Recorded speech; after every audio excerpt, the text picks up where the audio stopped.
Something just happened that should not have. The odds against it were absurd, and yet here it is, sitting right in front of you. You keep turning it over. The exact number, the exact name, the exact moment, all of them landing at once. You run the odds in your head, and they are staggering, 1 in millions. Things that unlikely are not supposed to reach you, so the mind does the natural thing with something this rare. It reaches past chance for a reason. A coincidence this sharp feels placed, like it was meant, like the world leaned in for a second and set it down in front of you. So you settle on the explanation that seems to fit the size of it. Something this improbable cannot just be chance. There has to be something underneath it, a pattern, a reason, a meaning you were meant to catch. The number was too exact, the timing too clean, for it to be nothing at all. And once it seems to carry a message, a part of you starts to wonder what the message is and why, out of everyone, it found you. So you try to pin the odds down properly. 1 in a million, maybe far rarer than that. A number that small almost settles it, because a thing that unlikely should never happen even once.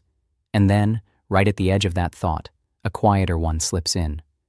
1 in a million, yes, but for a single try. How many tries were there? How many people? How many days? How many small moments that could have lined up just like this one? You had been counting the odds of one. You had never once counted the tries. Hold that one try still, and look at what 1 in a million actually means.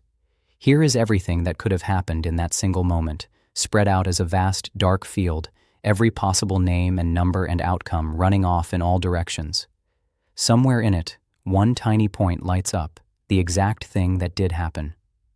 That single lit point against all that dark is your 1 in a million. It is real, and it is that rare. But look closely at what it is rare against. It is the size of one outcome inside one single try. The impossibility you felt is the smallness of a single point, measured one try at a time. Nothing here yet tells you how often that try gets run. Now stop holding the try still and let the world run the way it really runs. That single try was never alone. The same setup repeats, over and over, across people you will never meet and days you will never hear about. Watch one try become a row of them, the row become a wall, the wall pull back into a spread so wide it runs past every edge. Billions of tries, every hour, each one its own small roll of the dice. You had been staring at the rarity of one. Pull back far enough to see how many tries the world is quietly running, and the single sharp point you started with is lost in a sea of them.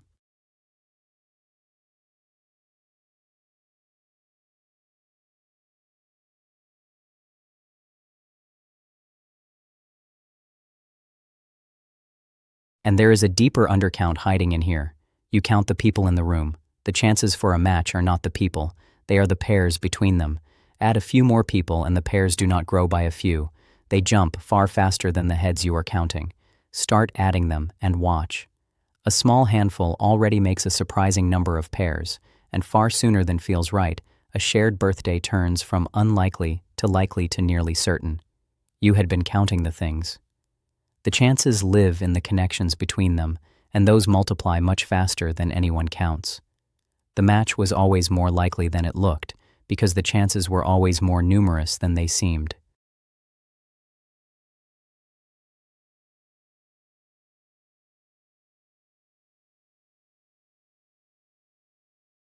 There is one more reason it reached you looking singular.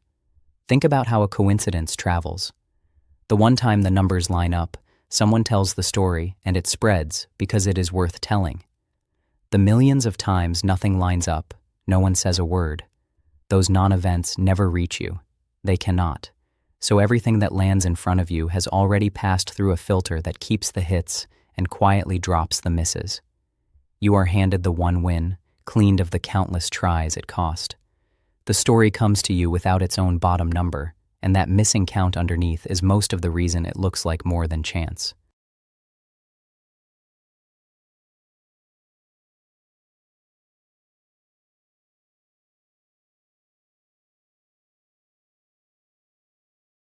So put the two numbers back together, the only two that matter. How unlikely the thing is in a single try, and how many tries the world runs. Keep the first one fixed, as rare as you like, 1 in a million, and start turning up the second. A meter tracks one simple thing: how many times this is expected to truly happen.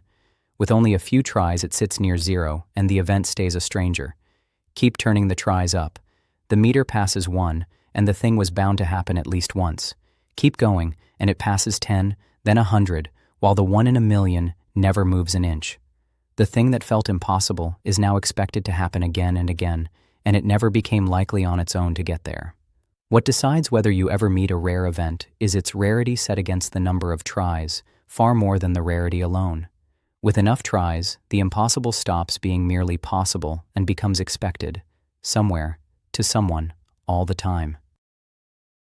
And the very number that staggered you was set by when you measured it. You ran the odds of this exact thing after it had already happened, and of course they are tiny.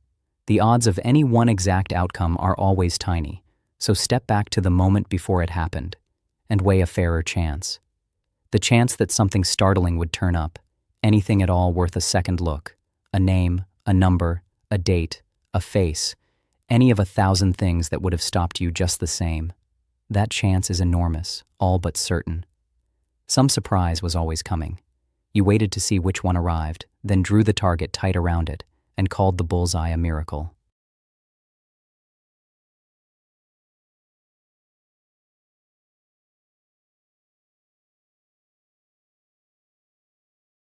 Now the practical question. When a coincidence like this lands, how much should it move you toward believing something is really behind it? Start with an open mind, genuinely unsure, and let the event come in as evidence. Update on it honestly. 2 answers move. The honest answer barely shifts, a small step, because an event the sheer number of tries already predicted is thin evidence for any hidden hand. The answer you feel lurches the whole way over to it means something. The distance between those two is the trap. You have been reading deep significance into events that were going to turn up anyway, somewhere, to someone. A coincidence is a thin thread to hang a hidden cause on, far thinner than it feels in the moment.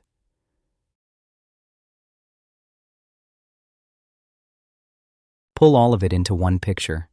A chance so small it is a single point in the dark, a number of tries so large it runs past every edge, and a single line that climbs from almost never to almost certain as those tries pile up.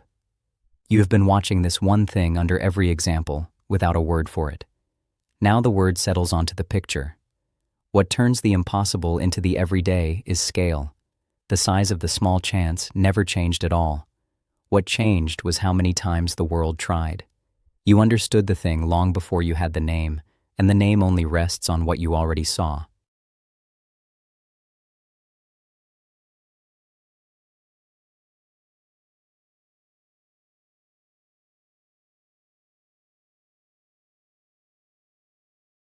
Now move between the two views and hold them both at once. Drop all the way down into a single try, your try, the one moment in front of you. From inside it, the event is exactly as rare as you felt, one point in a vast dark. Now pull all the way back to every try the world is running at the same time. From out here, a 1 in a million that meets 1 million people an hour is not rare at all. It is routine. The same event reads 2 ways, and both are true, astonishing up close and ordinary from far off. Every step before this was that same gap, the distance between the one try you stand inside and the countless tries running all around you. You were measuring the impossible from inside a single try, when it was only ever going to show its true face across all of them.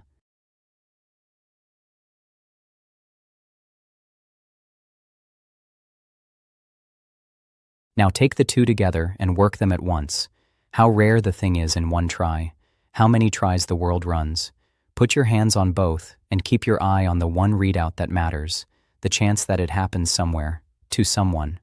Leave the rarity pinned exactly where it stunned you, 1 in a million, and never touch it again. Now run the tries up. The readout begins to climb, past even odds, past likely. It settles hard against the ceiling, all but certain, while the 1 in a million sits there untouched the entire time. Somewhere, to someone, this was always going to happen.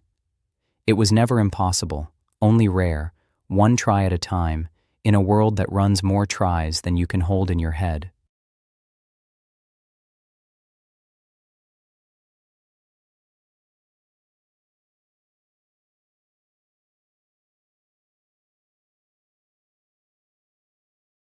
Come back to ordinary life, to the next small coincidence that lands on a quiet day. Something is different now. As it arrives, the rest comes with it, the enormous run of tries it was drawn from, settling in behind the one you happen to notice. You are not forcing the thought. It just shows up on its own.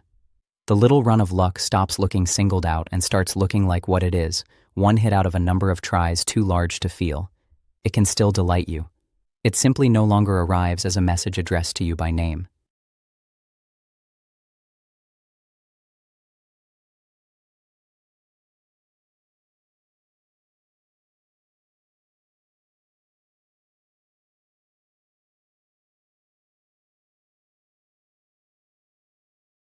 And the question you reach for changes on its own.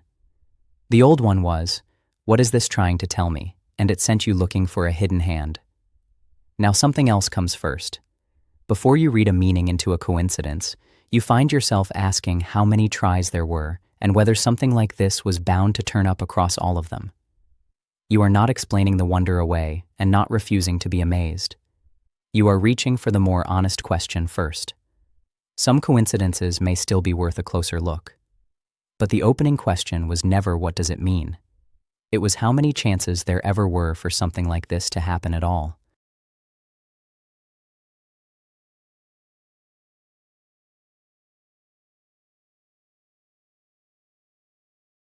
Let the whole picture stand together now, and hold it. The single chance, so small it is one point in the dark. The vast run of tries the world never stops making. The meter that crossed from never to expected as those tries piled up. And the quiet field of misses you were never shown. Hold them at once, and you can see why a coincidence feels like a sign. From inside a single try, it truly is astonishing. And you can see why that feeling claims too much. The wonder is real. The hidden meaning was only ever the number of tries you could not see.